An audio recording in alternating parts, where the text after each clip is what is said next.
지그문트 프로이트. 뭐 프로이트 다 아실 거예요.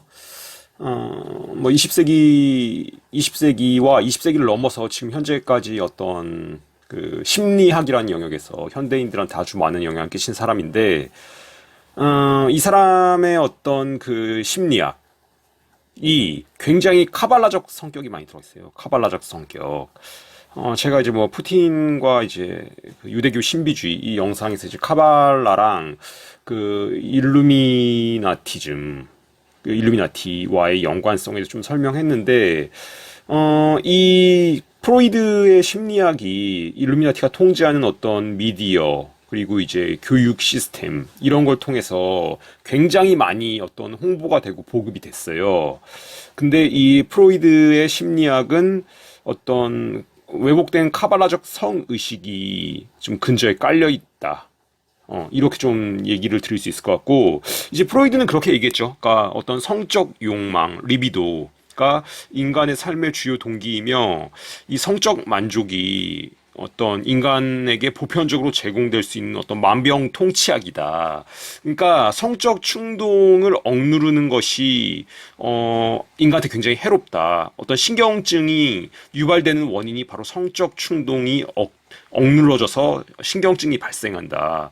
얘는 이제 이런 식으로 얘기했어요. 그리고 이제 뭐 남성은 거세 불안을 느끼고 여성은 난근 선망을 겪는다.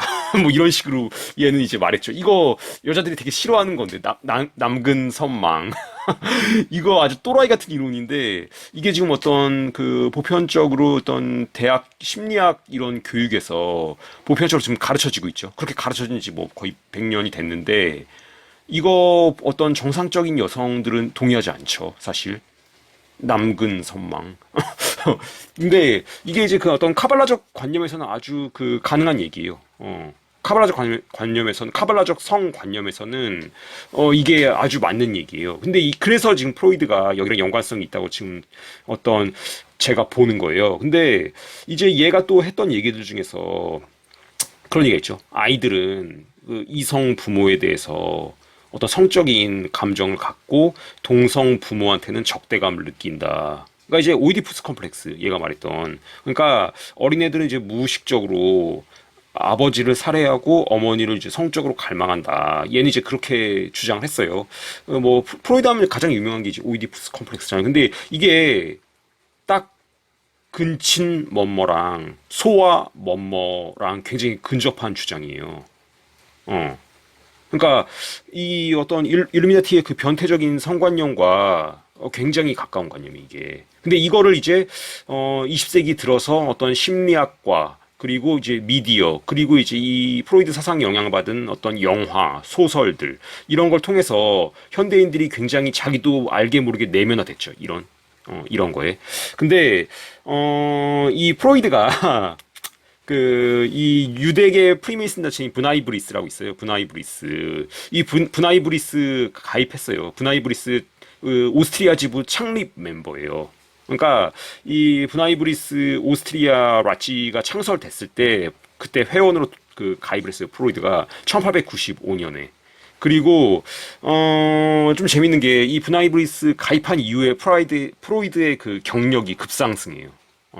그러니까 1897년부터 프로이드가 굉장히 어떤 학계에서 조명을 받고 언론을 통해서 많이 알려지고 하는데, 이 브나이브리스에 가입했던 게 1895년이에요.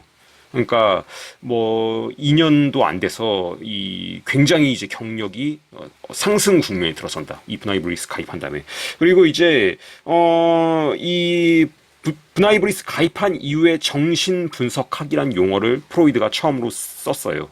그 전까지는 정신 분석학이라는 용어를 프로이드가 사용하지 않다가 이 브나이브리스에 가입한 이후에 이 용어를 사용하기 시작했고, 1900년 4월 24일에 1900년 4월 24일에 이 프로이드가 이제 비엔나에 있는 브나이브리스 라치에서 강연을 하나 했어요.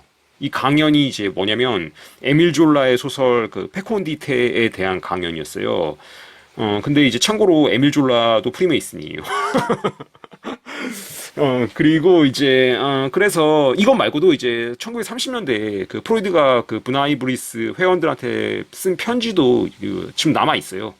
그러니까 브나이브리스의 지원에 감사를 표하는 편지가.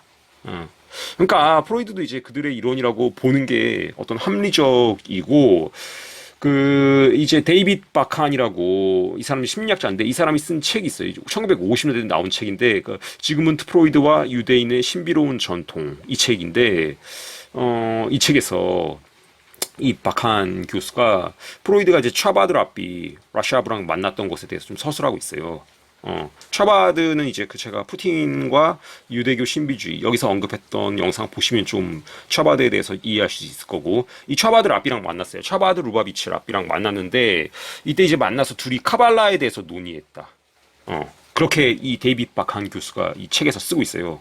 그러니까 지금 이 프로이드가 주장하는 그 어떤 이 리비도라든지 어떤 성적인 것이 인간의 그 어떤 행동 동기나 행복에 굉장히 핵심적인 것이다. 이게 카발라 철학이랑 굉장히 밀접해요. 카발라 철학이랑. 그리고 또 마이클 존스라고 이제 이분이 쓴 책은 이제 리비도 도미난디 라는 책이 있는데, 이 도미난디는 그 라틴어로 어떤 권력욕, 지배욕, 이런 뜻이에요.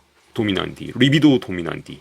그러니까 뭐 번역하자면, 리비도와 어떤 지배욕, 이런 거죠. 좀 다르게 번역하면 성적 해방과 정치적 통제. 뭐 이렇게 번역할 수도 있고 이 책이 있는데 이 책에서 이제 이 마이클 존스 교수는 뭐라고 썼냐면 이 프로이드가 어떤 창립한 정신 분석이 일루미나티의 인문 의식과 굉장히 유사하다. 이 정신 분석이 일루미나티의 인문 의식에 기반을 두고 있는 마인드 컨트롤의 한 형태다.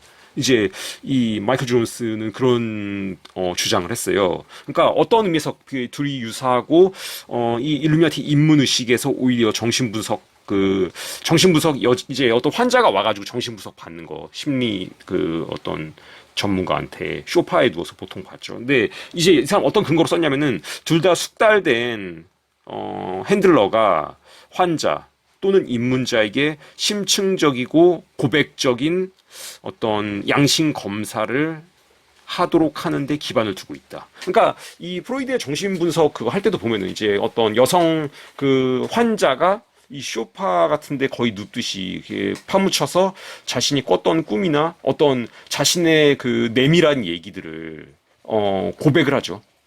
근데 이게 이제 그런 어떤 고백이 이런 고백의 시간을 통해서 일루미나티 핸들러나 그 심리치료사는 나중에 그 고백한 사람이 자신한테 불리하게 어떤 사용될 수 있는 개인의 내밀한 생활에 대한 세부 사항을 이 핸들러, 심리치료사가 알게 된다. 이게 되게 유사하다. 일루미나티에 입문할 때도 이런 동일한 그 어떤 준고백적인 그런 시간을 갖는데 이걸 통해서 어떤 약점으로 작용할 수 있는 비밀을 이 상급자, 심리치료사, 핸들러가 획득하게 된다.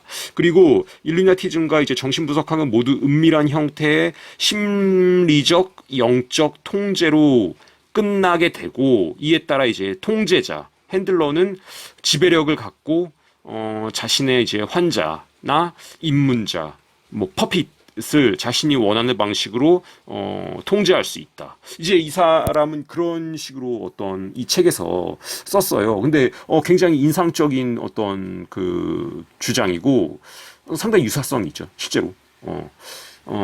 그런 또 어떤 책이 있고, 그래서 사실은 이제 이 사탄의 그 핵심적인 전략이 가정이랑 교회를 깨는 거예요. 가정이랑 교회만 깨면 돼요, 사실 사탄은.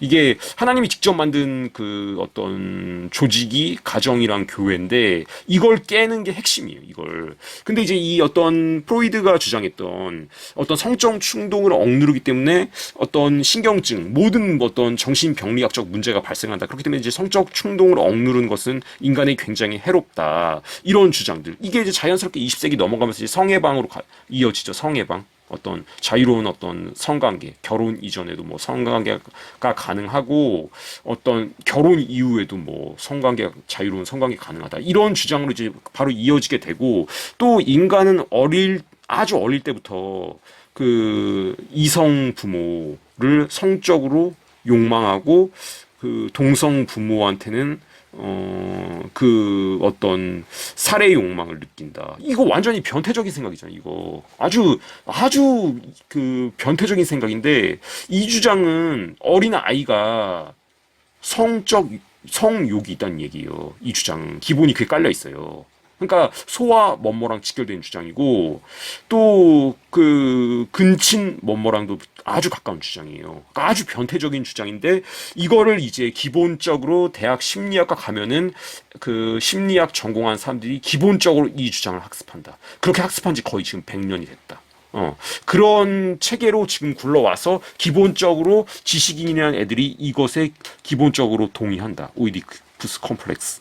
이거가 그렇게 확산되고 대학에서 교육이 되고 이런 주장을 기반으로 한 소설과 영화가 끊임없이 출간되고 뭐 영화가 나왔던 게 그들의 어떤 지원이 없었다면 힘들었을 거다.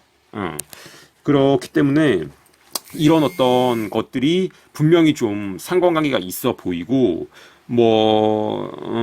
이게 사실은 어떤 정상적인 사고를 하는 사람한테는 아주 뭐랄까 받아들이기 힘든 그런 주장이지만 이게 카발라적 성관념에서는 충분히 그 가능한 얘기예요. 충분히 가능한 얘기고 이게 이제 그런 여러 가지 것 때문에 이 프로이드와 카발라 그리고 이제 일루미나티는 어떤 모종의 상관관계가 있지 않을까 그렇게 좀 보고 있습니다.